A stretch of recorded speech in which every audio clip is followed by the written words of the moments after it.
Одним из видов спортивных единоборств, дошедших до нас из глубины веков, является якутская национальная борьба хапсагай. В дословном переводе борьба хапсагай означает состязание в ловкости. Еще одним синонимом борьбы хапсагай можно назвать слово «выносливость». И секреты, и правила этой битвы передавались из поколения в поколение. Нужно отметить, что секреты именно наших предков распространяются по всему миру. Ведь борьба хапсагай сегодня популярна не только в России, но и за рубежом. И мы рады приветствовать наших гостей, которые являются участниками борьбы хапсагай. И рады приветствовать старший тренер по борьбе хапсагай сборной Сибирского федерального округа Алексей Чанзанович Тюлюш. Золотой призер по борьбе хапсагай в весовой категории 45 килограмм Оттук Хамушку. Экер Ижи, золотой призер по борьбе хапсагай в весовой категории 50 килограмм, также из Сибирского федерального округа. Добрый вечер. Добрый вечер. Скажите, пожалуйста, Алексей Чанзанович, первый вопрос к вам. 5 золотых медалей в копилке вашей сборной. Как вы добились таких успехов? В чем секрет? И, возможно, вы с нами им поделитесь? Спасибо за поздравления. Во-первых, секрет очень прост. Ежедневные тренировки, тяжелый труд и стремление к победе. Мы так хорошо готовились к этой мероприятию с международных спортивных игр. Сначала мы у себя в республике проводили отбор, можно так сказать, жесткий отбор, потому что в каждой весовой категории 50-60 маленьких ребятишек приняли участие. В итоге мы взяли самых сильных, победителей взяли и поехали дальше отбор Сибирского федерального округа, чтобы бороться за путевку к Дети Азии, к играм. В итоге тоже там 6 весовых категорий, 5 выиграли представители Республики ТВ и 1 представитель Бурятии весе до 70 килограммов. Спасибо большое за подробную информацию. Мы продолжим нашу беседу, а сейчас переходим к следующему сюжету. Сюжет будет очень интересный, про шахматы. Финал.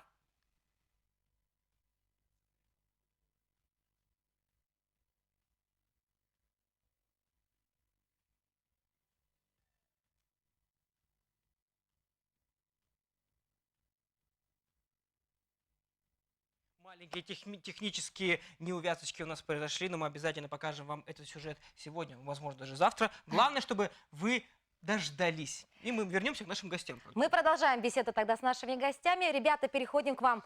С победой вас, с победой. И первый вопрос к вам. Как давно вы занимались этим видом спорта?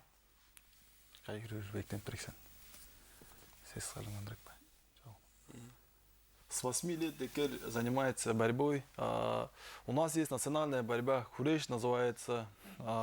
Хуреш является в нашей республике спортом номер 1. И в каждой семье, если родится ребенок, сын, каждый отец мечтает, чтобы его сын стал борцом, именно борцом. И Экер тоже с 8 лет занимается именно борьбой хуреш. И дзюдо и самбо он тоже занимается, является чемпионом республики по дзюдо и самбо и призером Сибирского федерального округа по обоим видам спорта. А Оттук со скольки лет занимается? Оттук 7 лет занимается. 7 лет. Борьбой. Молодцы, ребята. Кто является вашим главным фанатом? Кто болеет всегда за вас больше всего?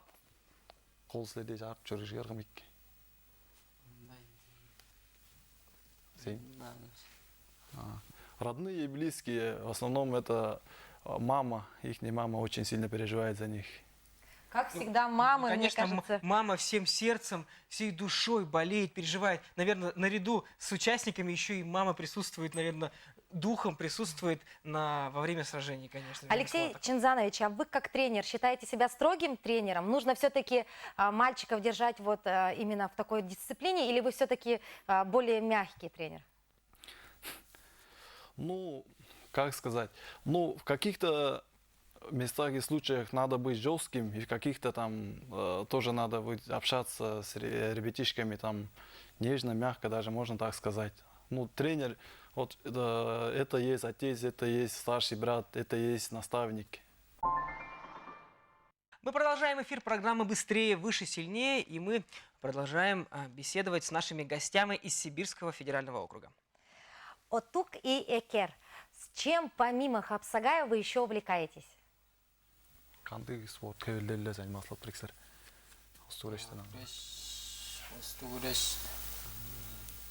Нет, окреш, остуреш, самбо, дзюдо. В основном Оттук занимается национальной борьбой хуреш и вольной борьбой он занимается в основном. А Экер занимается вольная борьба, национальная борьба хуреш и борьба дзюдо и самбо. А помимо спорта какие-то увлечения, там, может, компьютерные игры, книги? Чем они занимаются? Спорттан аңғы, хурештен аңғы үшін айын чот бірексілер. Қол соныр қалдарғар. Үйретілген дейміз. Сейін оттық.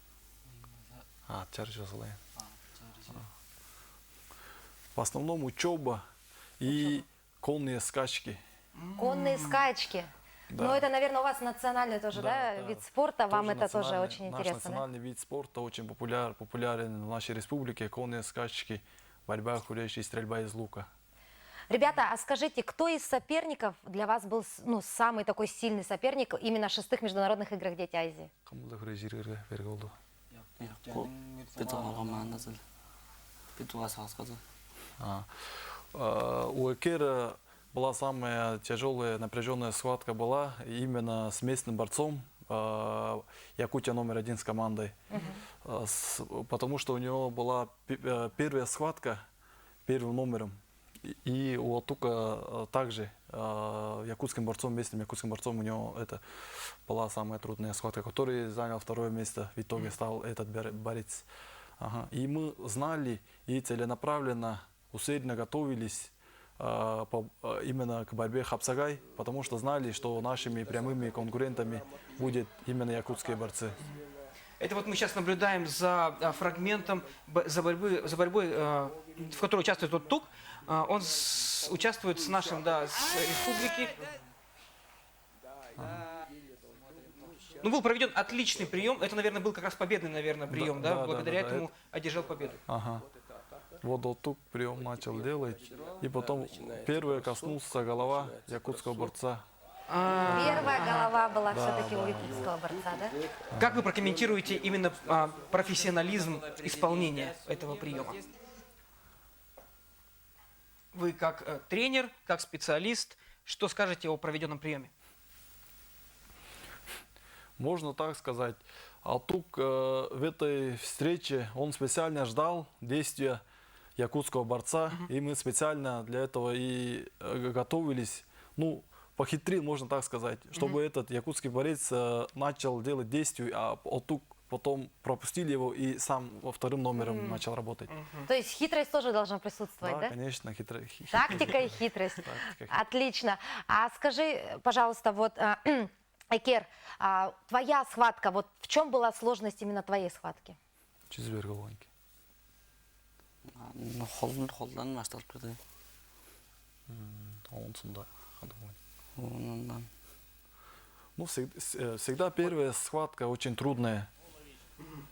Здесь у нас мы смотрим фрагмент финальной схватки, также с представителем республики, нашей республики, и Республика Саха-Якутия.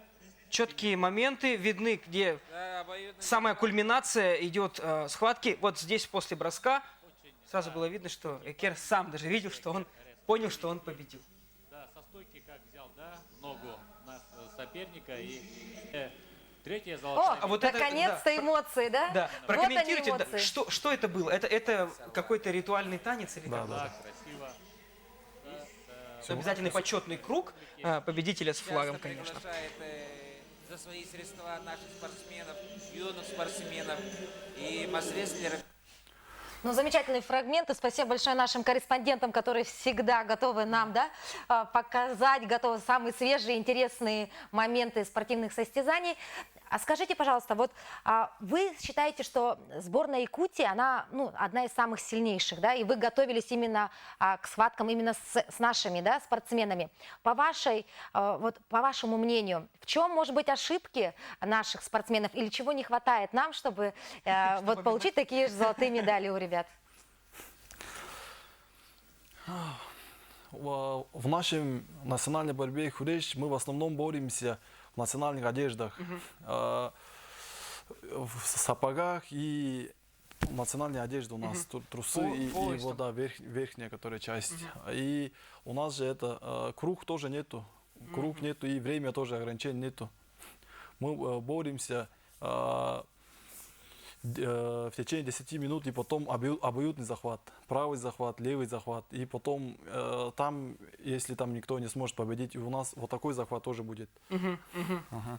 И мы в основном на тренировках боремся и в национальных одеждах, и без одежды боремся. И я думаю, чтобы нам это очень помогло, потому что в одеждах бороться, национальная одежда бороться это другое, а без одежды это тоже другое.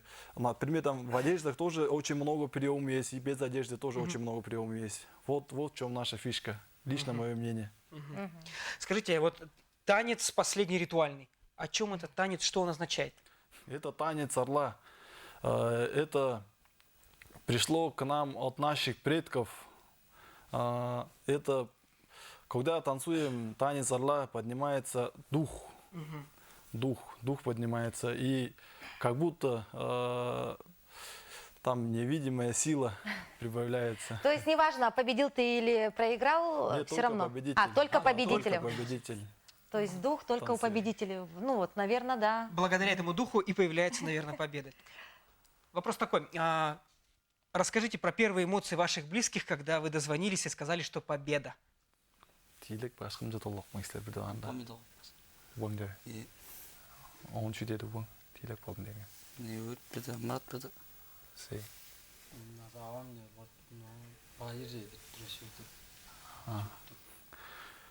Когда Экер выиграл, первый он своей сестре, родной сестре позвонил. И сестра от радости плакала. Сестра плакала. Да, сестра плакала. Сестра у Экера плакала. И посмотрите, почему-то, когда мы заговорили о том, что сестра заплакала, Экер впервые улыбнулся, по-моему, да, за весь эфир. Все-таки, видимо, вызывает у него это эмоции. Настоящие А теплые Отук? семейные А вот эмоции. тут, он первый позвонил своей маме. Маме тоже очень обрадовалась, и все там родные, близкие тоже были вместе с мамой. И они очень радовались и поздравляли. Мы чемпиона. благодарим вас. Спасибо большое за то, что посетили наш эфир.